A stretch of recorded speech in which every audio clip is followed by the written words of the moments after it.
চিত্রার হাত থেকে অগ্নিকে বাঁচাতে পারবে কথা সম্পূর্ণ জানতে দেখতে থাকো। গল্পের শুরুতেই দেখা যায় কর্তা দাদু আর কর্তা দিদার অ্যানিভার্সারিটা খুব বড় করে উদযাপন করবে বলে ঠিক করেছে কথা, আর সেই রকমই সব ব্যবস্থা করতে থাকে। দায়িত্বটা সবাই মিলে ভাগ করে নিচ্ছে। আর এর মধ্যেই ঋতু চলে এসেছে। ঋতু কথাদের সাথে থাকবে বলে ঠিক করে। তখনই চিত্রা বলে, তোমাদের এই আয়োজন আমি কোনোভাবেই সফল হতে দেব না।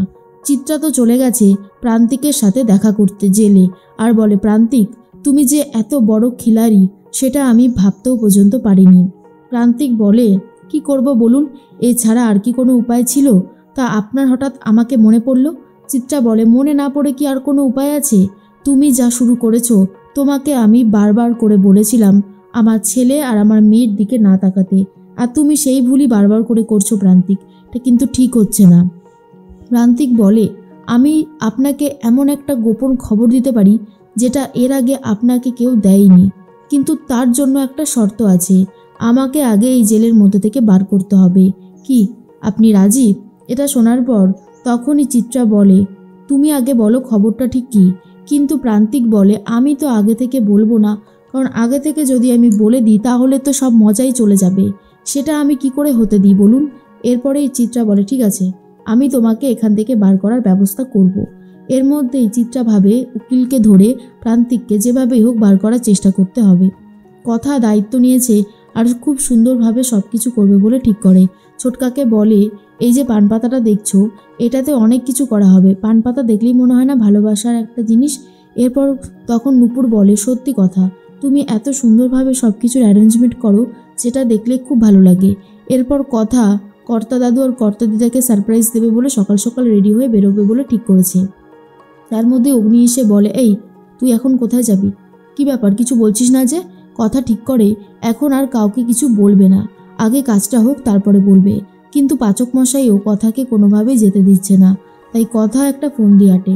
ঋতুকে দিয়ে প্রত্যয়কে ডেকে নিয়ে এসেছে। প্রত্যয় তখন বলে, বল বিপ্র, তুই কি বলতে চাস? তখন অগ্নি বলে, আমি আবার তোকে কখন ডাকলাম? এই সুযোগে কথা আর ঋতু বেরিয়ে যাচ্ছে। তখনই কথা বলে, পাচক মশাই, আসলে আপনি তো আমাকে ছাড়বেন না, তাই এই ব্যবস্থাটা করতে হয়েছে। এরপর বাইরে থেকে দরজাটা আটকে দিয়ে চলে যায়। প্রত্যয় বলে, যা ঋতুপর্ণা, শেষে আপনিও আমাকে ফাঁসিয়ে দিলেন, এইটা কিন্তু ঠিক হলো না। এর মধ্যেই চিত্রা চলে গেছে জেলে উকিলবাবুকে নিয়ে। উকিলবাবু প্রান্তিককে ছাড়ানোর ব্যবস্থা করছে। তার মধ্যেই হঠাৎ করে তিলক এসে দাঁড়িয়েছে সামনে। চিত্রা তো তিলককে দেখে ভয় পেয়ে গেছে আর বলে, তুমি বেঁচে আছো তিলক? তিলক বলে, ম্যাডাম, আপনি হসপিটালে আমাকে ইঞ্জেকশন দিয়ে মারতে পর্যন্ত চেয়েছিলেন, কিন্তু একটা কথা কি জানেন, যে আমার মৃত্যু ভগবান ঠিক করবে, আপনি নয়। আপনি যেভাবে আমাকে মারার চেষ্টা করেছেন এর ফল তো আপনাকে ভোগ করতে হবেই। কি জানেন তো, সময়ের চাকা ঘোরে, একবার না একবার সময় তো আমারও আসবে। এই বলেই চলে যায়। চিত্রার বেশ ভয় লাগতে থাকে। এর মধ্যেই প্রান্তিক বাইরে চলে এসেছে আর বলে, থ্যাংক ইউ চিত্রা ম্যাডাম, আপনি যদি আমার সাথে না থাকতেন তাহলে সত্যি আমি এখন তো বেরোতে পারতাম না। চিত্রা তখন বলে, এবার তো বলো যে তুমি কি সত্যিটা জানো? কিন্তু প্রান্তিক বলে, সেটা আমি আপনাকে সময় নিয়ে বলবোই। আপনি আমার জন্য এত বড় একটা কাজ করেছেন আর আমি করব না, সেটা কখনো হতে পারে? তখন চিত্রা বলে, জানো তো, বাড়িতে কথা মা বাবার বড় করে বিবাহ বার্ষিকী উদযাপন করছে, যেটা আমার একদমই সহ্য হচ্ছে না। কথা আমার জায়গাটা একদম নড়বড়ে করে দিয়েছে ওই বাড়িতে। আমি চাই ওর কঠিন থেকে কঠিনতর শাস্তি হোক। তখন প্রান্তিক বলে, আমিও যাব ওই অ্যানিভার্সারিতে। প্রান্তিক বিশ্বাস গিয়ে বুঝিয়ে দেবে প্রান্তিক বিশ্বাস ঠিক কী করতে পারে। অন্যদিকে কথারা তো আসছিল। কথার হাত থেকে সমস্ত জিনিসপত্রগুলো পড়ে যেতেই কথার মনে খুব সন্দেহ দেখা যায় আর বলে, সব কিছু কেমন যেন ওলটপালট হয়ে যাচ্ছে। আদতেও সব ঠিক থাকবে তো? নীলাদ্রি বলে, আরে ঠিক থাকবে, তুই এত ভাবিস না, এবারে চল। এর মধ্যেই কথা তো বাড়িতে চলে গেছে। কথা গুড়ালের সবাইকে নেমন্তন্ন করেছিল আর সবাই একেবারে চলে এসে তাণ্ডব করা শুরু করে দেয়। যা দেখার পরেই কর্তা দিদা বলে, সর্বনাশ, এরা তো দেখছি এখন কীর্তন করতে শুরু করে দিয়েছে। বাড়ির সব নাতি নাতনিরা ঘুমাচ্ছে, এক্ষুনি উঠে গিয়ে একটা ঝামেলা পাকালো বলে। এর মধ্যে তো দেখছি কথা মাও সব আনন্দে মিশে গেছে। এদিকে অগ্নি আর ঘুমাতে পারছে না আর বলে, এটা কি হচ্ছে, বাড়িতে এত চেঁচামেচি কিসের? সবাই মিলে চলে এসেছে। তার মধ্যে একটা মেয়ে এসে বলে, ওরে বাবা, একে তো পুরো সিনেমার হিরোর মতন লাগছে। এই বলেই জড়িয়ে ধরতে থাকে আর তখন অগ্নি সরে যায়। কথাকে বলে, এটা কী করেছিস তুই?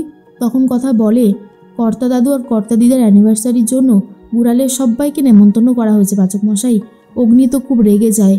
এরপর কাউকে একটা ফোন করে বলতে থাকে, বাড়িতে আমি 50 লক্ষ টাকা ব্যাংক থেকে তুলে নিয়ে এসেছিলাম একটা কাজের জন্য, আর কথা এরকমভাবে আউটসাইডারকে ঢুকিয়েছে। সত্যি বলতে আমার খুব নার্ভাস লাগছে। আড়াল থেকে চিত্রা সব কথা শুনে নেয় আর বলে, 50 লক্ষ টাকা যদি আমি সরিয়ে দিতে পারি তাহলে অগ্নি যে ভালো ফ্যাসাদে পড়বে সেটা বোঝা যাচ্ছে।